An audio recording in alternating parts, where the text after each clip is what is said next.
Hello everyone, this is Sanjali, and in the last two videos we discussed about the two types of financial ratios, liquidity and profitability ratios. So in this video we will discuss about the next type of financial ratio, that is turnover ratios. So turnover ratio is also known as activity और efficiency ratios. So efficiency ratio से हमें ये पता चलता है कि business अपनी resources को efficiently यूज़ कर पा रहा है या नहीं, और जब इस रेशियो की वैल्यू हाई होती है तब हम बोल सकते हैं कि वो पर्टिकुलर कंपनी एफिशिएंटली परफॉर्म कर रही है. And any company doesn't want to accumulate its inventory or stock because it means that there are no sales in the market, so they want to convert their inventory into sales as soon as possible. मतलब उनके पास जो inventory है, जो inventory उन्होंने bye की है, जो raw material है या फिनिश गुड्स है, वो उन्हें एज सून एज पॉसिबल उनको कन्वर्ट करना है सेल्स में to generate profit from that. So in this video we shall focus on these three types of turnover ratios. The first is inventory turnover ratio, fixed asset turnover ratio and working capital turnover ratio. Now the first turnover ratio is fixed asset turnover ratio. So ये ratio basically एक relationship बताता है company के sales और fixed assets के बीच. मतलब company के fixed asset, for example जो कंपनी का प्लांट है या कंपनी की मशीनरी जो यूज़ की जाती है प्रोडक्शन में, उसका सेल्स बनाने के लिए कितना एफिशिएंटली यूज़ किया गया है. Now we have to keep one thing in mind that we have to use in all the turnover ratios. मतलब हमें ये सारे टर्नओवर रेशियो जो आज हम डिस्कस करने वाले हैं उसमें ये कंसेप्ट यूज़ करनी है, that is actual divided by average.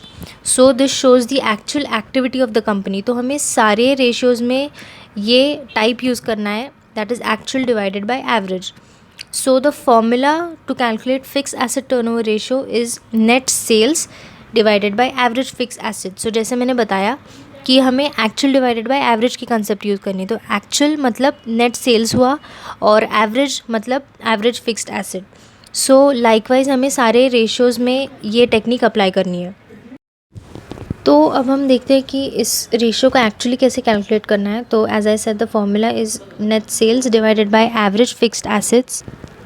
So the net sales is we can see it in the profit and loss account. So it is the total income which is 40,415, and the average fixed assets. To calculate that, I have taken the opening fixed asset and closing fixed asset divide by 2. So basically मैंने इनका average लिया है. तो यहाँ पे मैंने non current assets को consider किया है, they are the fixed assets. तो इसमें प्रॉपर्टी प्लांट एंड इक्विपमेंट है, capital work in progress, goodwill, other intangible assets, goodwill on consolidation. तो ये सारी चीज़ें कंपनी का फिक्स्ड एसेट है. So the next ratio is inventory turnover ratio and it is also known as stock turnover ratio. और इससे हमें ये पता चलता है कि कंपनी की इन्वेंट्री या स्टॉक कितने टाइम में सेल्स में कन्वर्ट हो रहा है. तो as we saw earlier the concept of actual divided by average. So here we will be using this formula that is cost of goods sold. मतलब जो गुड्स सेल हुए हैं उनकी क्या कॉस्ट लगी कंपनी को, उनको क्या कॉस्ट इनकर हुई, divided by average inventory. So now let us see how to actually calculate this ratio. So जैसे मैंने पहले बताया, the formula is cost of goods sold divided by average inventory. तो कॉस्ट ऑफ गुड्स सोल्ड मतलब company को जो goods है वो सेल करने में क्या कॉस्ट लगी है, that is cost of goods sold, which is total expenses. As we can see it is 31,042. So we have to divide the cost of goods sold by average inventory. So average inventory मैंने company के balance sheet में से लिया है. उसके लिए मैंने under current assets there is one section known as inventories.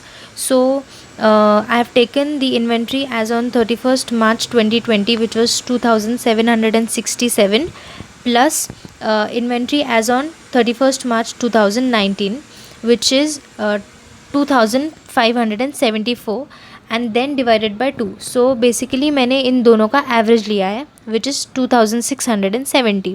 So the average inventory is 2,670 and then the inventory turnover ratio comes to 11.62%. Now the last ratio for today is working capital turnover ratio. So first of all, what is working capital? Working capital क्या है? तो working capital एक ऐसा capital है जो company के day to day operations या रोज़ के वर्किंग के लिए रिक्वायर्ड है, उसे हम वर्किंग कैपिटल बोलते हैं। तो इस रेशो से हमें ये पता चलता है कि कंपनी का वर्किंग कैपिटल सेल्स बनाने के लिए एफिशिएंटली यूज़ किया गया है या नहीं। तो वर्किंग कैपिटल का फॉर्मूला है current assets minus current liabilities. So when we subtract current liabilities from current assets we get working capital, and working capital turnover ratio calculate करने के लिए हमें net sales को divide करना है average working capital से। So that's it about this video. In today's video we talked about the three types of turnover ratios, that is inventory turnover ratio, fixed asset turnover ratio and working capital turnover ratio.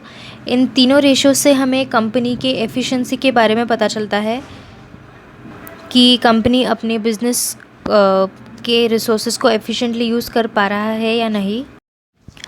I hope you liked today's video. If you did, do like, share and subscribe to our channel, and also hit the bell icon to get more video updates. You can also follow us on Instagram to stay in touch. This is Sanjali from UA Capital. Your investment journey starts here.